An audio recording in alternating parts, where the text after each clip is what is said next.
Welcome to another vlog guys. आज चले हम गेहूँ डालने मंडी के अंदर, क्योंकि जिस दिन गेहूँ कटे थे अपने उस दिन वही दोनों की दोनों ट्राली भर के ऐसे ही खड़ी कर दी थी। क्योंकि 2 दिन मौसम ज़्यादा ख़राब था तो मंडी में दुखी होने था बढ़िया, तो हमने घर आई खड़ी कर ली थी मैं।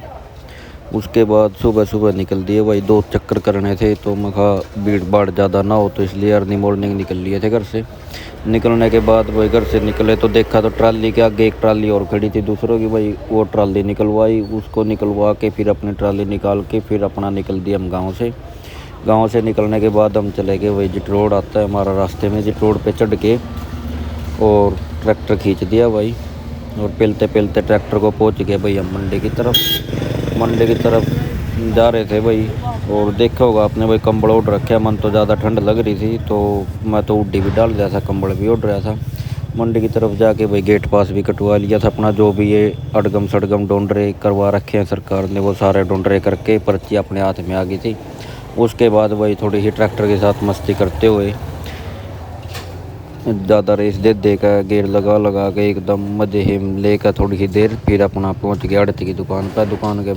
दुकान पर जाने के बाद पूछा भाई कहाँ उतारने है कहाँ नहीं, जहाँ उन्होंने बताया भाई वहाँ लेबर वाले ले गए, तो वहाँ जाके ट्राली खाली कर दिया अपन ने। ट्राली खाली करने के बाद लेबर वाले से पूछा भाई तोल किस टाइम होगा, लेबर वाले कहने लगे भाई आड़ती बताएगा तोल किस टाइम होएगा किस टाइम नहीं होएगा। तो फिर आड़ती से बात करी तो कहने लगे भाई दूसरी ट्राली भी लिया तब तक तोल शुरू करवा दूंगा। उसके बाद भाई मेरा अंकल बुला दिया था, मैं कहा तोल करवा ले, तो आकर फिर मैं दूसरी ट्राली लेने के लिए घर चला गया था भाई। घर जाते जाते भाई फिर घर जाके देखा थोड़ा चाय पानी पी, क्योंकि सुबह उठते ही खाली पेट ऐसे ही निकल गए थे। तो चाय पानी पी के भाई फिर अपना दूसरी ट्राली लेने के लिए निकल पड़े। दूसरी ट्राली ये घर में खड़ी है, दिख रही होगी भाई, वो साइड के नीचे खड़ी है। यहाँ से फिर अपना दूसरी ट्राली जोड़ी भाई, अकेला था जोड़ने वाला तो भर भी रही थी ट्राली, ज़्यादा ही वज़न था, 90-95 कुंटल वज़न था। फिर जोड़ जाड़ के चेक करके भाई ट्राली का सब सौदा ओके है नहीं है, पिन पान लगा के अपना निकल दिए थे भाई घर से।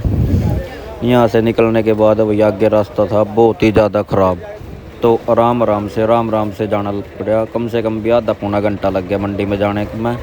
और रास्ता भी ज़्यादा दूर का नहीं था, सिर्फ 5 या 6 किलोमीटर के आसपास था, और भीड़ भी नहीं थी। पर रास्ता इतना ख़राब था कि भाई 2-2 फुट के 1.5 फुट के गड्ढे हुए पड़े थे रोड में, तो राम से ही जाना पड़ा। उसके बाद जाते जाते भाई अपना दूसरी ट्राली लेके ही मंडी में पहुँच गए। मंडी में जाकर भाई दूसरी ट्राली का भी गेट पास कटवा लिया। ये आ गया भाई ग्रोंडे का रेलवे रोड, और इस पर नहीं जाना पड़ा, ये रास्ते में आता है। रेलवे रोड से जाके फिर अपना दूसरी ट्राली का भी गेट पास कटवाया भाई। 5-6 ट्राली आगे खड़ी थी, कोई बात नहीं, थोड़ी देर में नंबर पड़ गया। नंबर पड़ने के बाद फिर अपना ट्राली ये भी खाली कर दी भाई। तो जाके पूछा भाई तो तोल हो रहा था, पहली ट्राली अपनी तुल गई थी, दूसरी ट्राली का भी आधा तोल हो गया था। मैं आधा तोल करवा के फिर मेरा अंकल वापस आ गया था भाई, थोड़ा काम गया था वो। फिर चल दिया मैं घर की तरफ ट्राली छोड़ने। फिर ये आती है भाई हमारी गौशाला, गरोंडा की गौशाला है। मेरे हिसाब से भाई हरियाणा में ऐसी साफ़ सुथरी गौशाला कोई भी नहीं होगी, कम से कम भी 4,000 के आसपास गायें बछड़े जो भी बछड़ी वो है इसके अंदर। और 3-4 साल पहले बीमारी आई थी भाई, वो गायों में ज़्यादा बीमारी आई थी। उस बीमारी में भी यहाँ पे एक भी पशु को नुकसान नहीं हुआ था, मतलब मैनेजमेंट भी, डॉक्टर भी, चंदा देने वाले भी, दान करने वाले भी, सब टॉप है भाई यहाँ पे। बहुत बढ़िया और बहुत बड़ी गौशाला है, एकदम ईमानदारी से सब काम करते हैं अपना। कोई ठगी बाजारी जैसे ये गौओं के नाम पे आजकल धंधा चल रहा है वो काम कोई यहाँ पे कुछ नहीं है। फिर भाई ट्राली छोड़ के मैं आ गया था वापस घर आने के बाद फिर 2 किले और कटवाने पड़ गए थे, मशीन वाले का फ़ोन आ गया था। ट्राली लेकर पहुँच गया भाई, जाकर देखे मशीन चल पड़ी थी। तो फिर अपन ये किले कट गए थे, ये चल रही है मशीन, डलवा के इनको भी दोनों किलों को भी भाई फिर अपना चल दिए वापस ग्रोंडा मंडी की तरफ। मंडी में जाके फिर भाई थोड़ी भीड़ थी, ये दुकान पे आके गेट पास वगैरह कटवा के, और ये वीडियो अपनी थी आज की। आगे मेरा फ़ोन स्विच ऑफ हो गया था। तो भाई आज के लिए इतना ही, धन्यवाद, राम राम।